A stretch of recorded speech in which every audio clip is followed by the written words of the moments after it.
have to preface this interaction that we're going to have by saying that I'm showing up here today as I am today. I don't think that there's any way that I could have prepared for this and been able to do it in any other way. So today I'm here as me and as I am today. Thank you.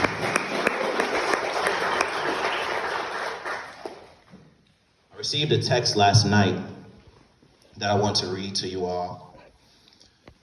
And what this amazing person said to me is that part of your creativity is your mechanism to affect lives. Your mechanism is teaching. That is your vehicle.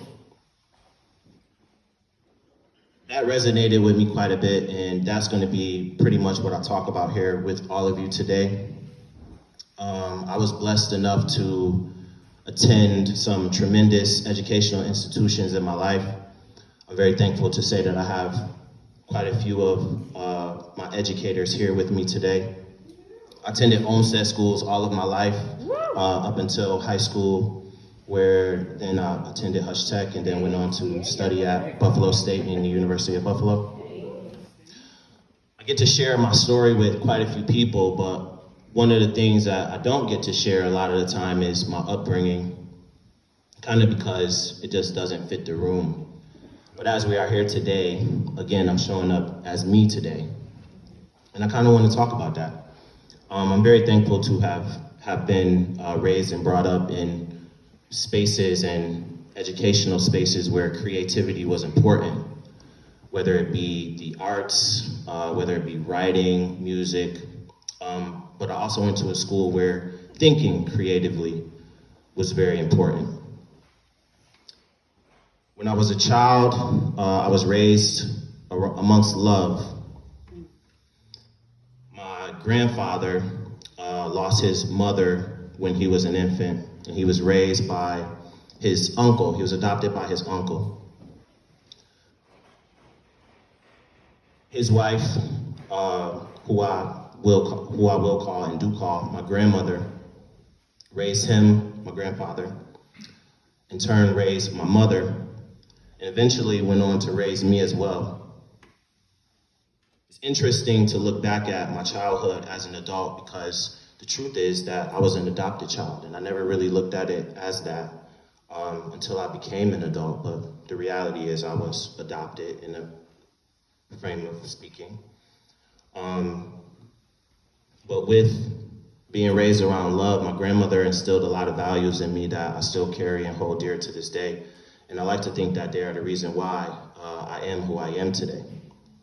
So I really dedicate a lot of, pretty much all of my life to her. But as young people do, as I approached being a young teen and a young man, I kind of wanted to tap in with the world in a different way. So I kind of went out on my own. I ended up moving in with my mother, and I got into all types of different things. And I'm not ashamed to say that I was in the streets as a preteen.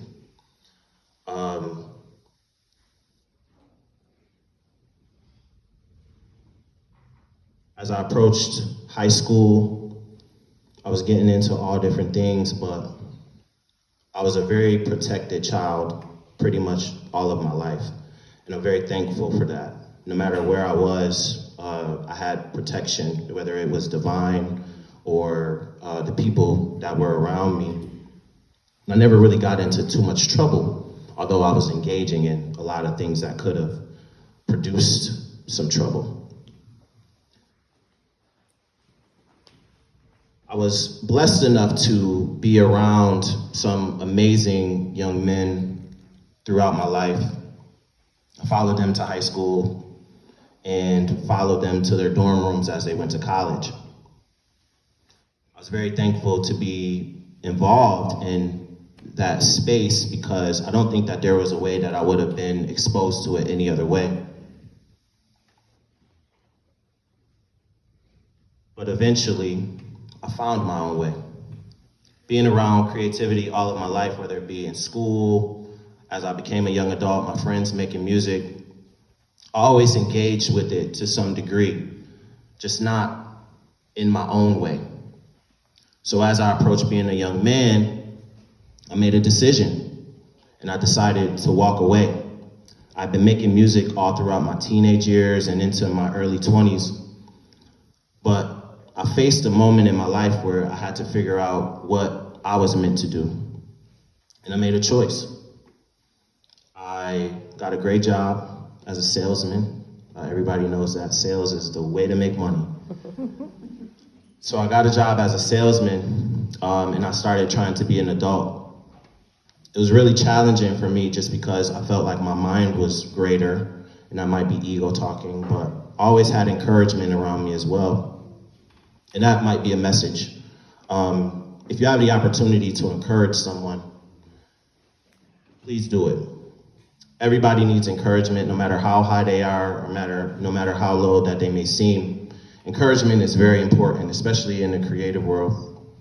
You want to do your best to encourage and not discourage, as I'm reminded oftentimes by one of my favorite professors.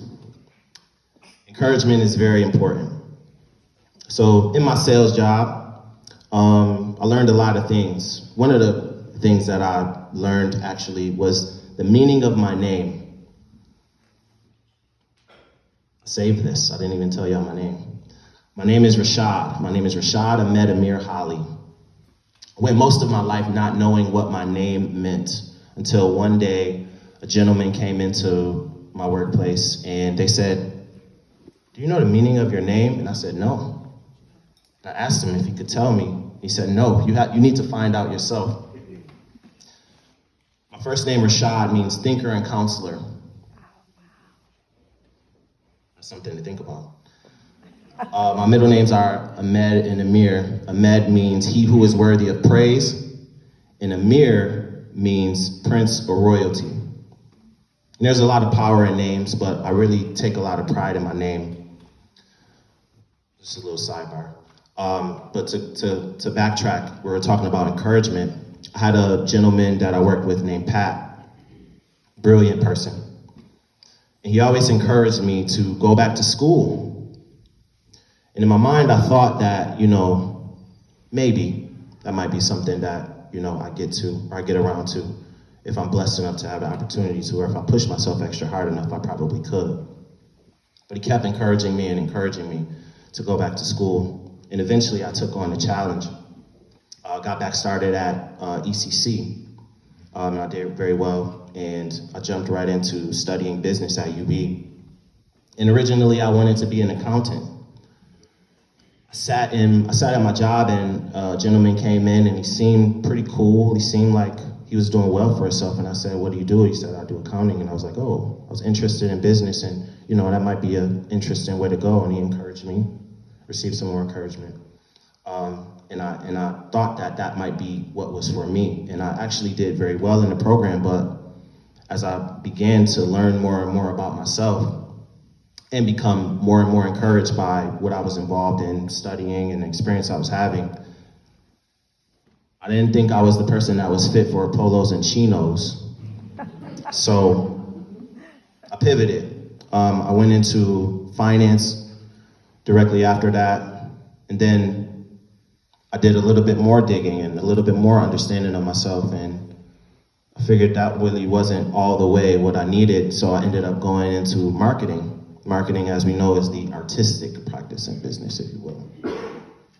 And that started to make a lot of sense. I got exposed to a lot of different things. I met a lot of people that were very interesting, and I felt really good about what I was doing. And little did I know that I was tapping into the creative side of me and was about to get a very abrupt awakening through that part of my journey. I was working with a startup clothing brand at the time, just trying to utilize what I was learning in the classroom in a real world situation. And that was the first time that I really got exposed to the fashion industry as it will exist eventually in my journey. The opportunity came because social media started really booming, and I had those skills, and I was building on those skills and cultivating more skills through my studies. So I was applying all of those skills to help out this particular space, and I got, the opportunity to see what the industry was about and how fun it could be to be involved in a space like that.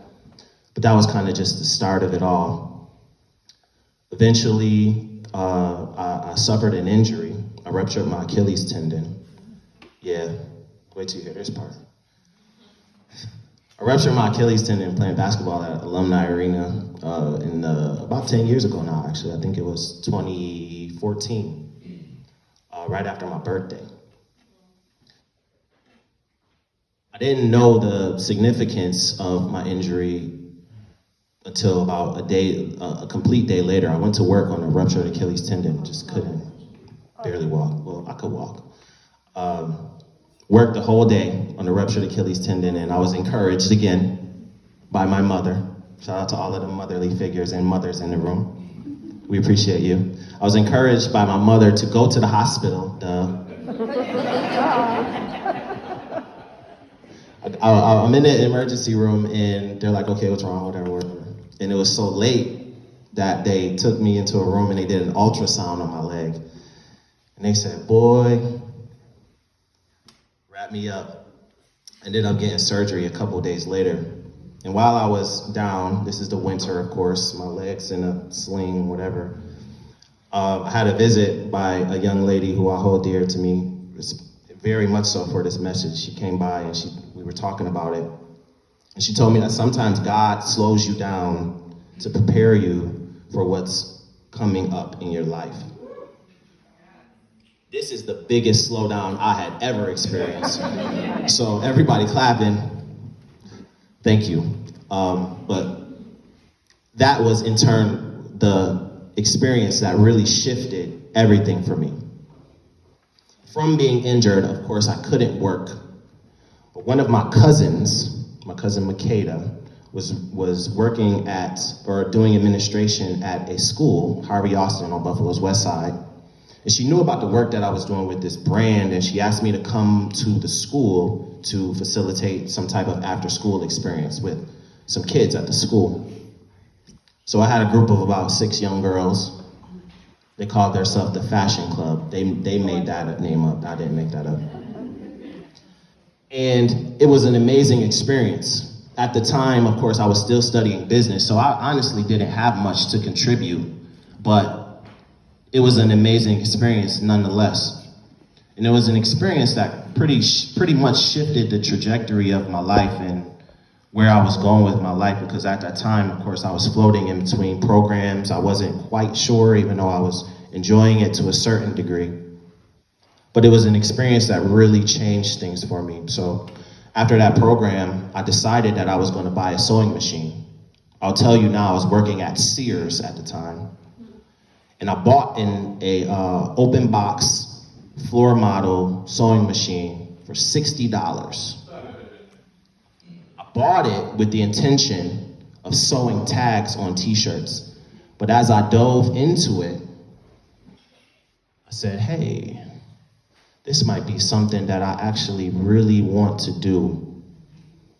So I was a denim connoisseur pretty much all of my young adult life.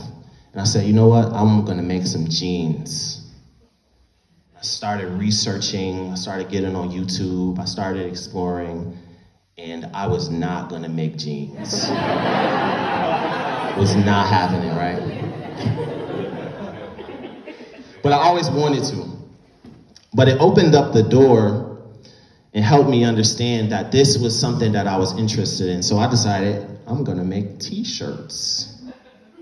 All right, so I bought another machine, I did some more investigating, I learned more, and I sucked at making t-shirts. But this time I stuck it out. And I kept trying, I kept building on it. And again, I was good at social media, right? So I made it look really good. And then I started to make a lot of money. I did. I was making t-shirts in my mom's living room. I ended up quitting my job because By then, I was like a senior in school, and my manager just couldn't hang with me mentally when it comes to business. So I quit my job, and I just started making t-shirts and going to school full time. I got out of school, I finished my business degree. And I spent that summer really thinking about taking it to the next level. People offered quite a bit of advice to me, but I decided that I was going to do what I wanted to do. By then I was pretty lit, especially around here. And I heard people tell me that they said, why would you go to school? You're already doing this. You already can do this. You can do this. You can do this. But I said, you know what? School is a place that works for me. The the setting of being in a classroom is something that has always worked for me and paid off. So I wanted to make that investment. And I did. I enrolled immediately at Buffalo State into the Fashion and Textile Technology program. And we hit the ground running. I did pretty good. But the shift, again, all came from me having that tremendous slowdown and needing that encouragement and a lot of encouragement that came my way. Through that journey at Buffalo State, the doors kind of blew open, but I remained true to the purpose. I was exploring and discovering the purpose. And I think I believed that my purpose was to receive and take part in all of these experiences so that I could share them, specifically share them with young people who may come from circumstances like I have or may not, or just be interested and believe, or maybe even not believe. I strongly believe and strongly agree with the idea that everyone is creative. And creativity is something that is in all of us, and just knocking on the doors in our mind. When I was young, of course, I had the experiences in school. When I was young, growing up in my hood, I was making sneakers and painting on sneakers, gluing designer material to sneakers. And that's something that I never really paid attention to as a way of being creative. I just thought it was cool. But that really explains how it was in me the whole time. Then when I got to the level that I ascended to, I began to appreciate the journey, appreciate the encouragement, appreciate all of the things I had gone through the way that I should have. So again, encouragement is very important. My advice, if I was to give some advice, would be to the young creatives that may be here, or old creators, or new creatives, or experienced creatives, would be to hone in on building skills, because skills will provide you with a lifelong experience. Cultivating skills and being focused on the skills and building the skills will open up the doors for you to explore your purpose. Purpose should be important to all of us. Bless you.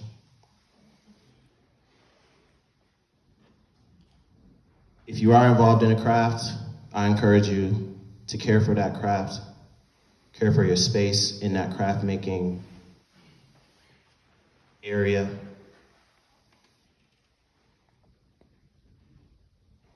And find your purpose in the space.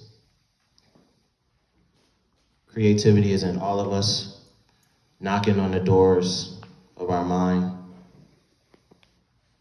Everyone, please keep walking through those doors. Thank you.